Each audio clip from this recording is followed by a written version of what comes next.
Hi everyone, and welcome back to the Python for Absolute Beginners series. In this episode, we're going to cover classes and objects. Classes and objects are definitely an intermediate level topic, but I wanted to take an episode to go over them because you'll see them used all the time in Python. There's quite a bit to unpack with classes, so I'm not going to go over every single aspect of them, but rather I'll go over everything you need to get started. In programming, we have two main types of programming styles. The first one is called functional programming, and functional programming is all about using functions, which we learned last episode, to organize and run all of our programs. The second one is called object-oriented programming, sometimes called OOP for short, and this type of programming style uses what are called classes and objects to organize and run all of our programs. These are two very distinct styles of programming, and they look very different. Functional programming came first, and then object-oriented programming came a little bit later. There are pros and cons to each of them. If you continue on your programming journey, you'll find that some people feel very passionately about one style or the other, and it's kind of like a civil war in the programming world. Many programming languages support both functional programming and object-oriented programming, but some languages require you to write in a particular style. We're here to talk about Python though, and here's what you need to know. Python uses both object-oriented programming and functional programming, but I would argue it's a little bit more object-oriented than functional. This means that you'll have to know how to use classes and objects in Python because chances are you'll see classes and objects pop up all the time. So what actually are classes? Classes in Python and in most other programming languages are used as a way to organize data and instantiate what are called objects. A class is basically a user-defined blueprint for creating instances of that class, which we call objects. For example, we could have a class called car. Then we could create a 2016 Dodge Charger from this class, and we would call this Dodge Charger an object. Then we could create another car, a 2018 Honda Civic, and also call that an object of the car class. Another example would be making a class called dog. We could have a beagle with the name Mario, and he would be an object of this dog class. We could also have a dog named Coco as an object of this dog class as well. The point is, a class is a generic way of making a blueprint for something. Then we can use this blueprint to make objects of this class. So let me show you how you can actually do it. So we'll hop over to our Google Colab notebook here. So the first example I used for a class was the idea of having a car class. So let's write out an actual car class in Python. So to begin writing a class in Python, we use the convenient class keyword like this. Then we write whatever we want the class name to be. So in our case, we'll name this class car. And note that with classes in Python, it's a good practice to always capitalize the first letter of the class. This helps differentiate between functions from a user perspective, since functions should always start with a lowercase letter. So after this car word, we'll type a colon and indent so we know that we're now inside of this class. Because this is a class and not a function, we don't have to worry about always typing parentheses after the class name. So what are some descriptive qualities that we could use to describe a car? Typically we might say we have like a make, model, color, and a year, for instance. So I'm going to make a comment with this. I'm going to say, what do we want in a car? And then let's just write what I just said. So we'll have make, we'll have model, we'll have color, and we will have year. Okay, so the question is, how do we actually implement these qualities for our class so that we can create some car objects? In Python, we do that through what's called the initialization function. And what this function does is sets all the attributes that we want for our class. And here's how we write this function. Like all functions, we're going to start it with the keyword def. And then we're going to type underscore underscore init underscore underscore and then parentheses. Make sure it looks exactly like this, because if it's not written like this, it's not going to accomplish what we're trying to do. Then, inside the parentheses, we're going to write all the attributes that we want to pass in. We said we wanted to have make, model, color, and year. But we need to add one more argument, and this one is extremely important. Our very first argument, no matter what class we make or what we're doing, should always be named self. I'm going to add this here, and I'll explain why we need this. We said that the whole point of classes was to make objects of this class, which are just instances of this class. This self argument right here basically represents the current object that we are talking about. So I'm going to write a few more lines of code and hopefully you'll start to see what I mean by that. So let's write a colon here and we're going to go ahead and indent under this function to let it know we're now inside of the init function. And then I'm going to write all of these attribute assignments out and then I'll explain what they mean and how they're working in just a second. So first I'm going to write self.make equals make. self.model equals model, self.color equals color, and self.year equals year. Now, at first, you might be thinking, this looks like it makes no sense. Like, what are we doing here? And don't worry, you're not alone because most beginners think that. So let me break down what we actually have here. And while we're here, I'm going to go ahead and just hide this header here so we have a little bit more room. I'll fix this typo right here. Okay, so when we create new objects of a class, this init function that we have defined right here will always be called automatically. And it'll look at whatever values we passed in as the make, model, color, and the year. Now, I said that self represents the current object that we are talking about.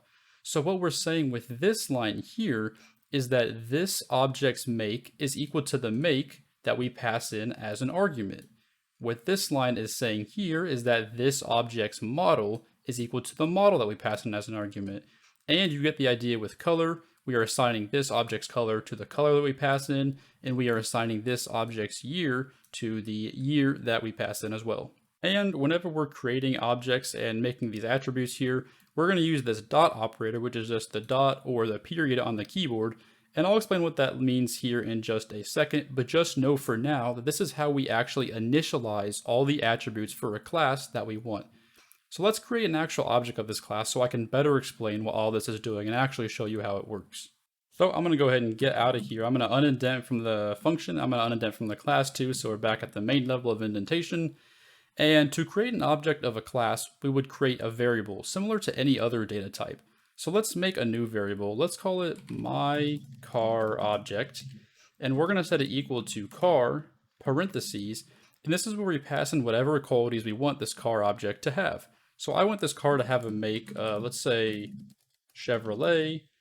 Let's say I want the model to be a Malibu. Let's say I want the color to be red. And the year will be 2008. So here's what actually happens when I write this line here. So I pass in Chevrolet as the first argument, Malibu as the second, red as the third, and 2008 as the fourth. So the computer sees that we're creating a new car object because we have this car keyword here, which is just the name of our class. So what it does is it looks inside this car class and it's going to immediately and automatically call this init function. The init function is going to take in the arguments that we specified here. So Chevrolet is going to be assigned to make, Malibu is going to be assigned to model, red is going to be assigned to color, and 2008 is going to be assigned to year. So these values here in the parentheses, all of the values except for self, represent the arguments that we pass in when creating our object like this. Then inside of our actual init function with these lines, we are setting our actual object attributes to equal these arguments. So we're saying this object's make is equal to the make that we pass in, this object's model is equal to the model that we pass in, and so forth. Where this whole thing may confuse you or throw you for a loop is when we have this self argument here. Because last episode I said that when calling a function we need to pass in exactly as many arguments as are in the function definition. Except here, this init function takes in 5 arguments, but when we're actually calling it, we're only passing in 4 arguments. So having this self argument here kind of throws things for a loop because it causes the function definition to always have one more argument than the actual function call. So we can ignore the self argument when creating new objects. As you noticed here, we're not actually referencing any self argument. Just know that this self argument is used inside the class to refer to an object of the class, like with here, with the attributes. So you're not actually required to name this argument self, but self is the standard and it's what you're going to see everywhere, so you might as well just use it. The only requirement is that it needs to be passed in as the first argument. Let's make a few more cars now so you can get a better understanding of classes and objects. So I'm going to rename my car object to instead just say, let's just name it car1. And I'm going to copy and paste this line twice, just so we can have some more cars here. I'm going to make car2, and I'm going to make car3. So for car2, let's make this a Ford. Let's give it a model of Fusion. Let's say the color is black, and we'll make it like a, let's say 2016. And then for car3, we'll name this Hyundai, and we'll do an Elantra. And we'll say that's, let's just say gray, and we'll give it a year of 2020. And now inside this init function, I'm actually going to write a print statement here. I'm just going to write print, we have just made a new object, to show you something here. Because every time we create an object, this init function will be run. So if down here we are creating 3 cars, we should see that we printed out this line 3 times. So if I go ahead and run this code here, you'll see it will print out we have just made a new object, and it'll do it 3 times.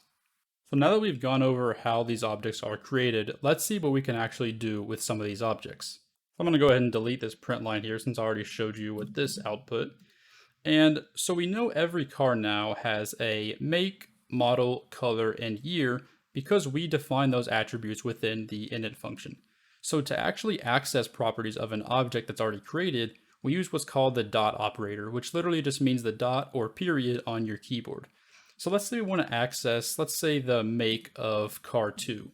To do that, we would just type car2.make, and it's super simple just like that.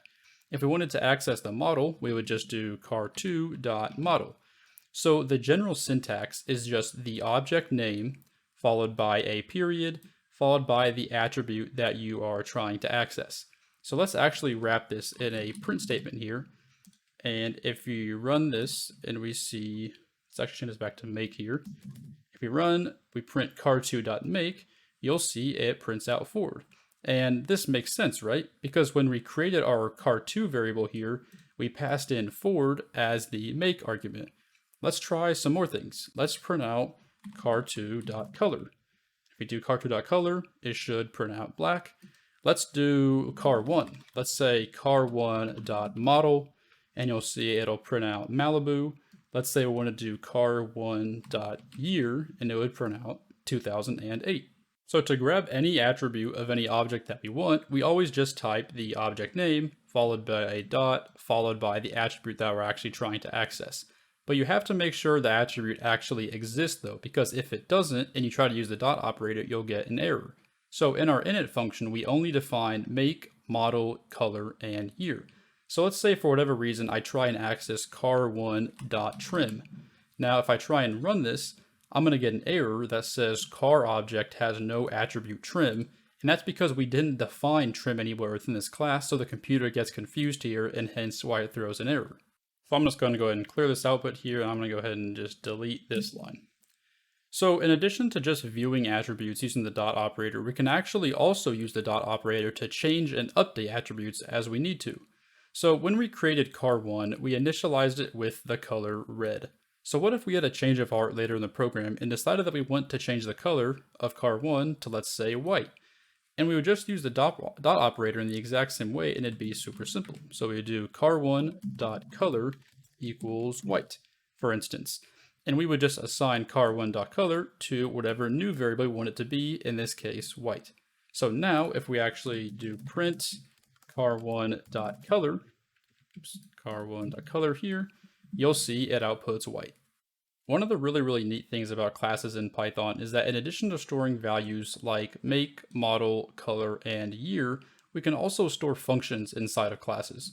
So let's unindent and get out of here, and let's make another function. Let's just call it print make. And just like any other function that we have to write within our class, we're going to pass in the first argument as self. And we're going to type a colon, indent here, and inside of here, I'm just going to type print. Let's say the make of this object is a, then we'll do this notation here. We'll do self.make. So now that we wrote this function here, every single car object we've created is now going to have access to this print make function. So let's actually call it. So let's clear this out here. Let's delete this line. And to call a function, we use the dot operator just like we would when accessing attributes, but we have to be sure to add parentheses at the end so the computer knows that it's a function. So we'll go ahead and type car1.printMake, and again, make sure we're adding parentheses here. And then let's run this code here. And you'll see it prints out the make of this object is a Chevrolet. So why does it print this out? So we're calling printMake using car1. So we reference this printMake function up here. So what does this self represent when we're calling it using car1? we said that self represents the particular object that we're talking about. So when we call car1.printMake, self is equal to car1. So really, when we're typing this line here, we're saying print, the make of this object is a, and then we're typing car1.make because self is equal to car1 since we're calling it using car1 in this instance. If, for instance, down here, we change this to car3.printMake, now we are calling this printMake function with car3, so if we run it, it'll say the make of this object is a Hyundai. A lot of times you'll see what are called getter and setter functions in Python classes. So getter functions just return a particular attribute of an object, and it's just a fancier way of using the dot operator like we've already done to get object attributes. So we would write a getter function like this. We would say def, let's say get make, and we would just pass in self as an argument since we always need that. And then inside of the function, we would just type return self.make. When this function is called, it's literally just going to return the make of whatever object is calling it. So now if I were to go down here, delete this line, and I were just to write car1.getMake with parentheses to let it know that it's a function, and if I ran it, it would say that it's a Chevrolet. If I change this to car2.getMake, you'll see it'll output Ford, and if I change it to car3.getMake, you'll see it'll output Hyundai. A setter function is similar to a getter function, except it is used to update a variable instead of just retrieving it. So to write a setter function for make, we'd write another function down here. Let's call it def setMake, and then for our arguments, we're just going to pass in self and make. And then we're going to do a colon to indent here. And what we're going to do here is just self.make equals make. And you'll notice that this syntax here looks pretty similar to the syntax that we have in our init function here. So when we call this setMake function, we want to pass in the make as an argument, and this make is going to represent the value that we want to update to. And then, of course, like always, we have the self. And then inside of this, we're saying this object's make is now equal to the make that we're passing in as an argument. So for instance, to use this function, I'm going to go down here, and I'm just going to write car1.setMake, and we're going to set it to a Toyota. And I'll clear this output here. I'm going to change this one to car1. So what's happening is we first initialize car1 and it has the make of Chevrolet. And then with this setMake function, we're updating it to Toyota. And then this getMake function should print it out. So if we run it, you'll see that it prints out Toyota here. So basically anytime that you want to write a getter function like this, you just need to pass in self as an argument and then pass in whatever attribute you want to update. And then inside of here, you just want to write self dot whatever that attribute is equals whatever that attribute is. And like I said, you certainly don't need these getter and setter functions here that I just wrote, because I already showed you how to get attributes and update attributes just using the dot operator, but you may see them at some point or want to use them to make your code look a little fancier. I want to go ahead and end this video here. We've covered a huge amount of information, and I don't want to keep throwing more things at you for right now. There's a decent amount more to cover in regards to classes, but this is a beginner course, and I just wanted to give you the basics so that you could at least have an understanding of what classes are and how to make objects of these classes. If you made it to the end of this video, I want you to give yourself a pat on the back. Classes are not an easy topic to understand for beginners, and like I said, classes are definitely more of an intermediate skill level topic anyways. Please do not be discouraged if some of this doesn't make sense to you just yet. Take some time to try out classes on your own using this video as a guide. Like always, I'll drop some resources in the description that should hopefully help you out a bit. At this point, you have pretty much all the knowledge you need to get started with building some of your very own Python programs.